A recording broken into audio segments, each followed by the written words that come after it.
আসসালামু আলাইকুম। কি অবস্থা আপনাদের সকলের?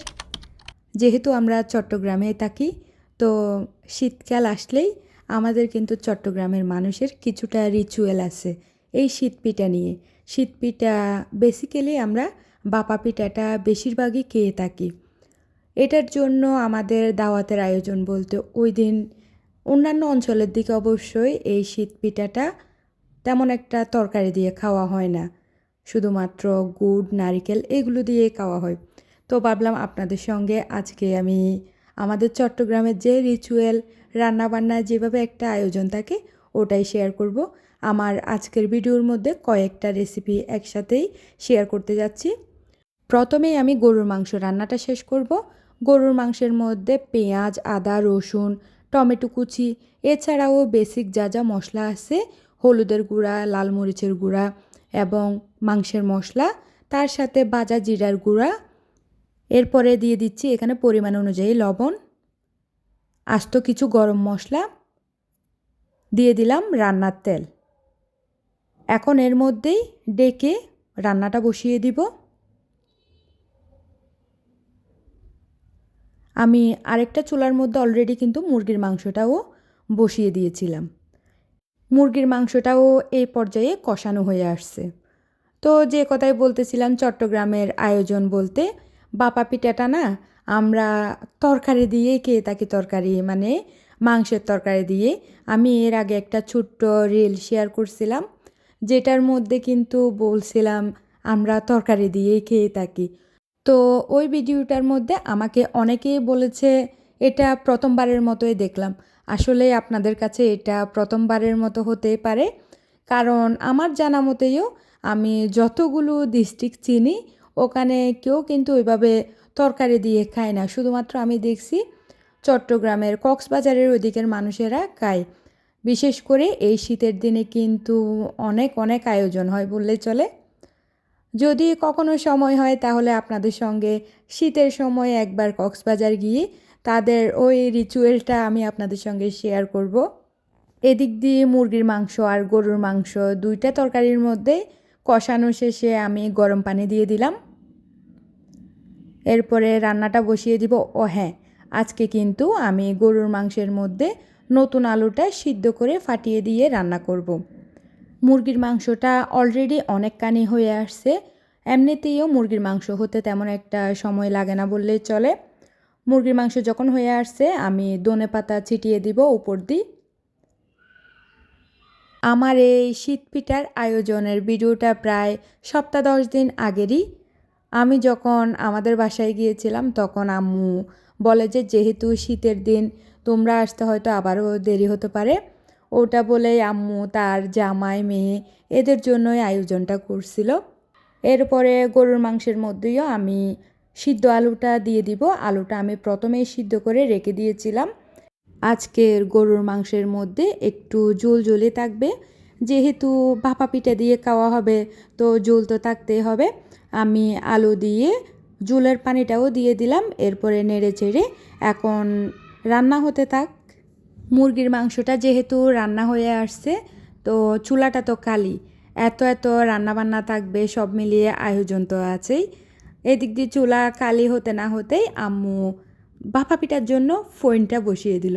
আমরা এটাকে কিন্তু ফোইনই বলি।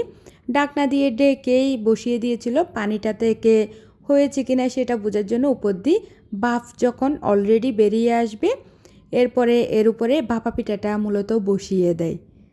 আমি আবার অত পিঠে তিঠে এইসব বানাতে পারি না, তবে হ্যাঁ যখনই খেতে ইচ্ছে করে আম্মুকে বলি, আম্মু বানিয়ে দেয়। আম্মু যখনই পিঠা বানায় না আমি কিন্তু আম্মুর পাশে দাঁড়িয়ে থাকি। দাঁড়িয়ে দাঁড়িয়ে যা রেসিপি নেওয়ার থাকলে নিই, এবং আম্মু বানালে সাথে সাথে কিন্তু আম্মুকে একটু একটু হেল্প করার চেষ্টা করি। পারি না এটা বললেও ভুল হবে, তবে চেষ্টার তো কোনো বিকল্প নেই। চেষ্টা করলে হয়তো আমিও পারবো। ভাপা পিঠা বানানোর জন্য মূলত চালের গুঁড়াটাকে প্রথমে প্রস্তুত করে নিতে হয়। আমাকে এক আপু অনেক রিকোয়েস্ট করছিল আমি যেন এই চালের গুঁড়া প্রস্তুতের এই রেসিপিটা তাদের সাথে শেয়ার করি, তবে আমার না ওই দিন ভিডিও ক্লিপটা নিতেই ভুলে গিয়েছিলাম। এটা প্রস্তুত করা অতটাও কঠিন কোনো বিষয় না। এটার জন্য পানি আর লবণ এগুলো দিয়ে হালকা জোড়া জোড়া করে মেখে তারপর রেখে দেয়। তো আম্মু পিঠা বানানোর পরে কিন্তু আমি গরম গরম খেয়েও দেখতেছিলাম। এটা আমার একটা অভ্যাস, আম্মু যখনই পিঠা বানায় আমি কিন্তু প্রথমেই ওখান থেকে নিয়ে খাওয়া শুরু করে দিই। এটা একেবারে ভাপা পিঠা বলে কথা না, যে কোনো পিঠাই। আম্মুর ভাপা পিঠা বানানো প্রায় শেষের দিকে। আমার যেহেতু পোলাও করাটা বাকি থেকে গেছে, তো পোলাও রান্নার জন্য যা যা করার সেটাও আমি প্রস্তুত করে নিচ্ছিলাম। চুলার মধ্যে একটা পাতিল বসিয়ে দিয়েছি, এর মধ্যে পরিমাণ অনুযায়ী তেল দিয়ে দিচ্ছি।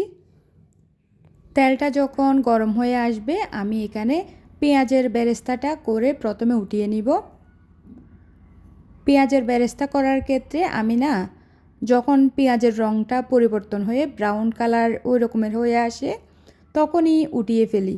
বেশি ব্রাউন কালার করে উঠালে ওটা আবার গরম থাকতে থাকতে তখন কালসে টাইপের একেবারে পুড়ে যায়। পেঁয়াজের বেরেস্তাটা উঠিয়ে নিয়ে এরপরে আমি কিছু গাজর কুচি, তারপরে আস্ত কিছু গরম মশলা, অল্প অল্প করে আদা রসুন বাটাও দিয়ে দিলাম। তারপরে গাজরটাকে একটু তেলের মধ্যে ভেজে নিব। ভাজা শেষে আমি চিনি গুঁড়া চাল যেটা প্রথমে ধুয়ে পানি ঝরে যাওয়ার জন্য রেখে দিয়েছিলাম ওটাই দিয়ে দিচ্ছি। পোলাওয়ের ক্ষেত্রে কিন্তু একটা জিনিস মাথায় রাখতে হয়, সেটা হচ্ছে এই তেল এটার মধ্যে যদি চালটা প্রথমে একটু ভাজা ভাজা করে নেওয়া হয় না, এরপরে পোলাওটা একেবারে জোর জোরে আসে। দিয়ে দিচ্ছি টক দই। এরপরে আরও একটু ভালো মতো আমি ভেজে নিব। যারা কিন্তু পোলাও রান্নার ক্ষেত্রে একদম কাঁচা বললে চলে তাদের জন্য একটা টিপস শেয়ার করতেছি। এই তেলের মধ্যে যে ভেজে নেবেন, এরপরে একটু ট্রাই করে দেখতে পারেন চালটা মুখে নিয়ে মচমচো হয়েছে কিনা।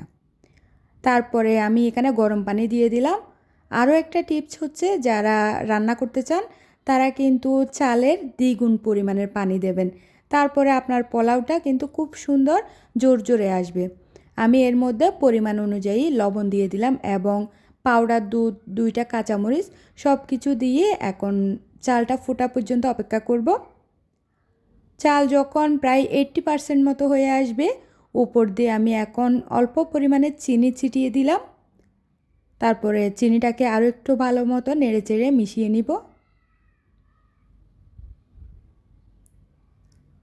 মিশানো শেষে এর উপরে এখন আমি পেঁয়াজের বেরেস্তাটা দিয়ে দিব। পোলাও রান্না কিন্তু একেবারে খুবই ইজি, এর মধ্যে পোলাওটা ফুটে আসবে। তো প্রথমেই যেটার জন্য এত আয়োজন সেটা হচ্ছে ভাপা পিঠা, তরকারি দিয়ে খাওয়ার জন্য। মাংসের তরকারিটা একটু ঝোল ঝোলে রাখা হয়। এই তো গরুর মাংস দিয়ে খাওয়া হচ্ছিল, খুবই মজা। আপনারা যদি না খেয়ে থাকেন অবশ্যই ট্রাই করবেন। আর হ্যাঁ, আমার আজকের ভিডিওটা আপনাদের কাছে কেমন লাগলো অবশ্যই জানাবেন। যদি আপনাদের ভালো লাগে তাহলে অবশ্যই একটা লাইক কমেন্ট করে পাশে থাকবেন। তো আজকে এই পর্যন্ত, সবাই ভালো থাকবেন। আজকের মতো বিদায় নিচ্ছি। আল্লাহ হাফেজ।